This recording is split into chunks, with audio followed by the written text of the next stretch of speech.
Hi guys, welcome back to my channel. My name is omoladeokaiyeto and I focus on faith, travel and reviews, but that's about to change. But in this video, I'm going to speak about a health issue that I experienced this year.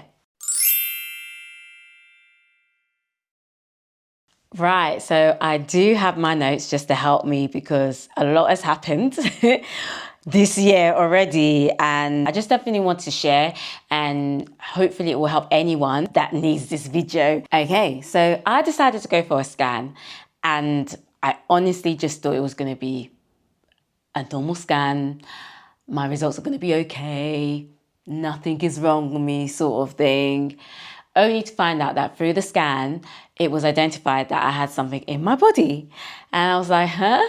I honestly thought it was going to be quite opposite. I thought I was going to come out like Superwoman and I'm good sort of thing, because a lot of checkups that I've done in the past, I've never had major issues. It tends to be quite smooth, but this time around, it wasn't smooth. The scariest thing, guys, is that I was not showing any sort of symptoms whatsoever. There was nothing for me to even think that I had this thing inside my body. I was a bit scared, and as a typical millennial, I went on Google, I started researching, I was even chat GPT, everything you can think under the sun. Please, next time, if you receive news, just go to the NHS site, okay? Please, just because you can see all sorts on the internet and it can add to anxiety. It can add things that you don't really need to know, like that. Went to Grenada after that. So I quickly did a check to see if it was okay for me to travel.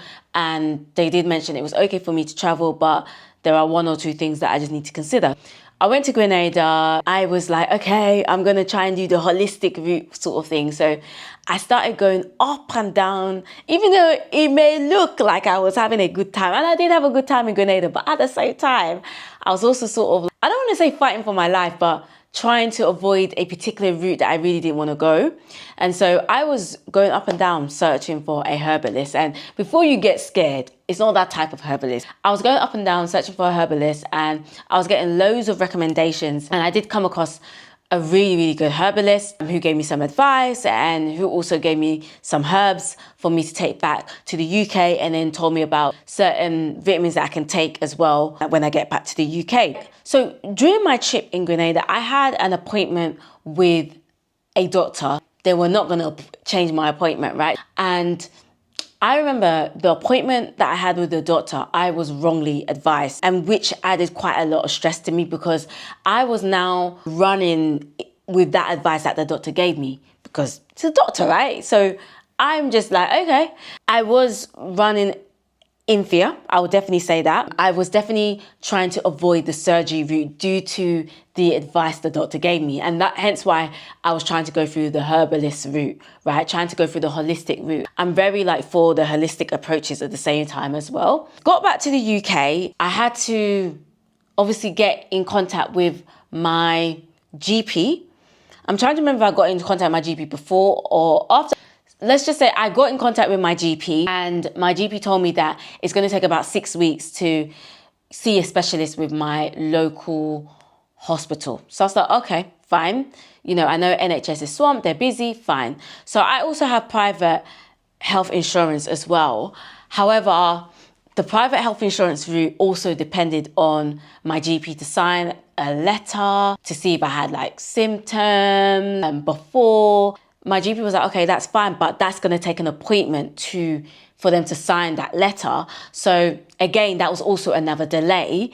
And so I was just playing chess. I was like, okay, whoever's going to get back to me first. A friend of mine was like, I know a really good hospital, like it's out of borough, but I know a good hospital and you just never know. So you could do a referral. So I contacted my GP and I was like, hey, look, I need you to do a referral. So my GP was like, okay, we can do a referral for you, but just to let you know that there is a possibility that they might reject you because you are out of borough. And if they reject you, you will have to start the process again. I was just like, just refer me. Within that space, another friend was advising me about someone that they came across on TikTok just for encouragement. And so I was like, okay, I came across that person on TikTok for encouragement. And I must say that the person was really encouraging. Their video was talking about reading Psalms 30. Hey, I'm not like a Psalms reader like that. And she spoke about how specific she was in her prayer when she was dealing with a health issue. The Bible app that I'm on, we have like a prayer area where you can actually write down your prayers, and you can even toggle if it's been answered. And so I was like, oh my gosh, I don't really write down my prayers. So let me write down my prayers. And my prayer with my health issue, and don't worry guys, I'm going to get to the point. I wrote down my prayer, and what I will do is I'll read out Psalms 30, and then I'll also read out the prayer that I wrote down. I was on a work trip, and I kid you not, in that work trip that I was on, I got like a text saying your appointment is this Friday. I believe it was June the 13th. I was like, God. And guys, I didn't even make a prayer for the speed of the appointment. I just made a prayer of my health issue generally. I was so shocked because even with my local hospital, it's a 6 weeks wait to even for me to even get like an acknowledgement, right? But this one, there was none of that. It was just like, this Friday, got your appointment, this is the time.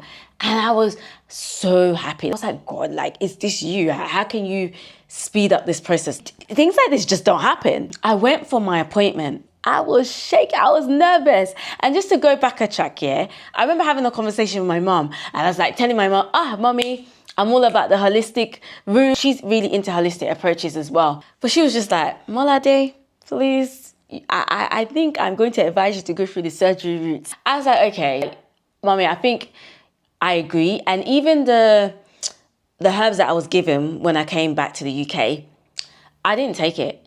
I had a strong intuition to throw the herbs away, and I only decided to go on the diet the herbalist mentioned, which was a pescatarian diet, so just fish. I was like going on more on a hormone-free diet. That really taught me a lot about what I put inside my food, what I'm putting inside my body. You know, I'm not on a hormone-free or fish diet anymore.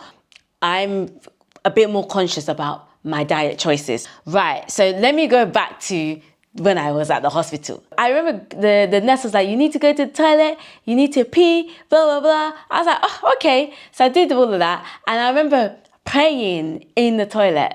And I was like, God, I was reading Psalms 30. God, please, please, please, please. I don't want it to be the worst case scenario in my situation, because the first doctor that spoke to me was telling me worst case scenario. And it was almost as if there was no hope. Anyway, I sat down with the specialist.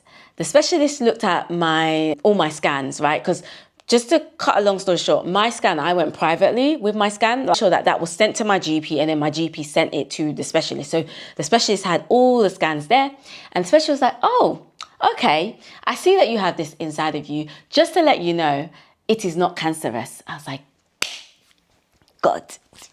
And just to let you know, X, Y, and Z does not need to happen to you. So it was the complete opposite from what the first doctor had told me. And just a piece of advice, always get a second opinion. Up to you, but in my situation, the opinion of the specialist was right. When he had mentioned that, it was such a relief.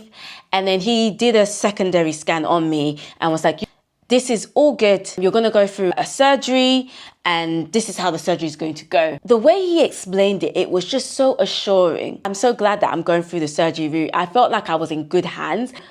After that, my prayer points changed as well. I was going to go through general anesthetics. I was going to get put to sleep. It was a day surgery, by the way, just to let you know. My prayer was all about making sure I was in the right hands. The doctor that had seen me, I'd already had a lot of confidence in that doctor. So a lot of my prayer was around just that day and how it was going to go, just ensuring that surgery was just going to go right. And after surgery, I was not going to hear the contrary, right? It was going to be positive news. And that was my prayer point till surgery day. So going back a track, sorry, I'm a little bit all over the place.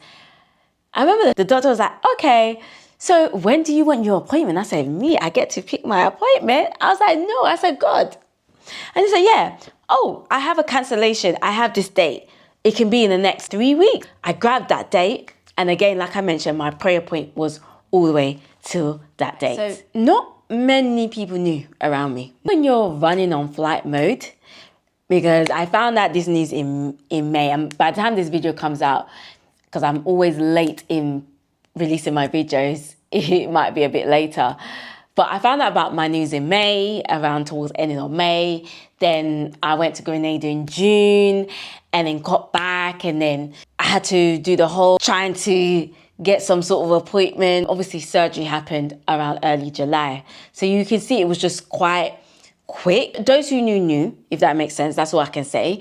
One of my friends, I think we were just catching up, and she was just asking, and I just said, oh, you know what, I'm going through a health issue. And, you know, bless her, she was just asking a little bit more detail. So, and I felt comfortable to just let her know, okay, you know what, this is what's up. God bless her, because she was like, okay, you know what, we're going to pray. I'm going to call you and we're going to pray. And to be honest, I have not had that in a long time, but I also take myself accountable because I don't think I've done the same to others as much as I should be doing. So that also gave me a bit of a motivation to do that a bit more. This is how we want your day of surgery to go. This is how we want your healing to go. And I was just like, wow. Even down to like well-being as well. She also touched upon that as well, because, you know, there's the physical side of surgery, but there's also the emotional and mental side of it I need to also take care of at the same time. And of course, the spiritual. That small and tight support system really helped and sustained me.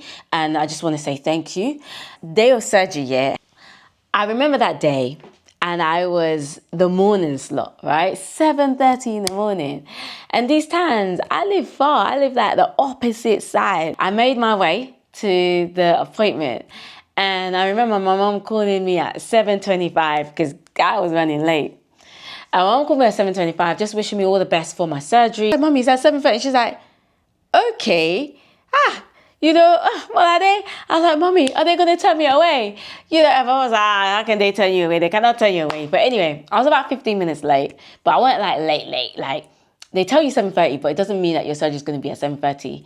So I remember I had to talk to the doctors, the nurses, and etc. And it wasn't just my main doctor, but I spoke to another doctor, and I spoke to the doctor that was going to give me the general anesthetic. I was privileged to have the best of the best because I could tell that these people, they knew their stuff. I just felt so comfortable, even though I was a little bit nervous because in my adult life, I've never had surgery. So I've never been under the knife before. But there was also that bit of nerves as well. And I've just never been under general anesthetic. So there was also that too. I had to put like my garment on and stuff like that. Kind of talk to you. They tell you about your traveling or what you're doing, or they try to distract you when they're giving you the general anesthetic. And I remember looking at the time, and it was 10:15. And I looked at the time, and for some reason, there was something in me like, I'm going to stay awake. I don't know why I was thinking that. It's as if you just go to bed. I woke up naturally, and it was around, I saw the time, maybe around 12 or 12:15. And I looked at the time. I was like, oh my gosh, it's done. They were like, oh, you were kind of awake from before. And then the nurse kept saying to me that I kept asking the nurse, am I okay? Is it all good? Am I okay? Am I okay? And the nurse was like, yeah, you're okay, you're okay. It's not that I was expecting bad news, but you know when you just don't want to hear the worst. You don't want to hear that this went wrong. The doctor now came to me, and the doctor spoke to me and was like, it was a success. It went very smoothly. And just that relief. Like, I didn't even have to ask the doctor questions or too many questions. I did not, because I felt like the doctor, God put me in good hands, that everything the doctor said, it was a tick box, tick box, tick box. I don't need to check sort of thing. Like, he has already answered. This is a testimony for me. I've experienced testimonies, but I've not experienced a testimony like this, where God just went above and beyond, where God really changed things for the good. Everything that I wrote down, all my prayer points, God really, he answered and went above and beyond, because I just didn't know that this would hit me. But I am sharing this for encouragement for anyone who may be going through a particular health issue where they feel like there's no way, or there's no way at the end of the tunnel. And I know everyone's health issues looks different and everyone's journey looks different. But it is just some encouragement. If you have faith, please, please, please do put it into God's hands. Do allow God's will to be done. He really turned things around for me more than I ever expected. I'm still in disbelief. Even the healing after, guys, my healing was so smooth.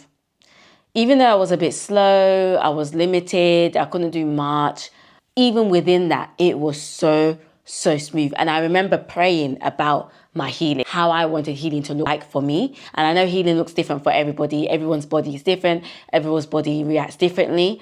But in my case, I am so grateful.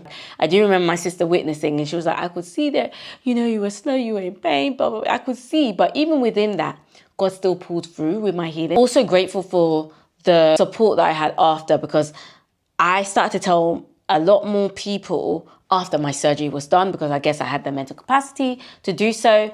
And even just with that support, I'm also grateful with that as well. I do wish I did let 1 or 2 people know earlier. There would have been some relatability there, and I could see how they could have been of support as well. But again, my mind was not thinking in that way. Here I am, just sharing this news with you guys. I haven't been quite detailed about what it was, but I hope in the future can be more detailed. But this is what I'm happy to share. I really hope that this was encouraging. Make sure you like, make sure you comment, make sure you subscribe. Until next time. Bye.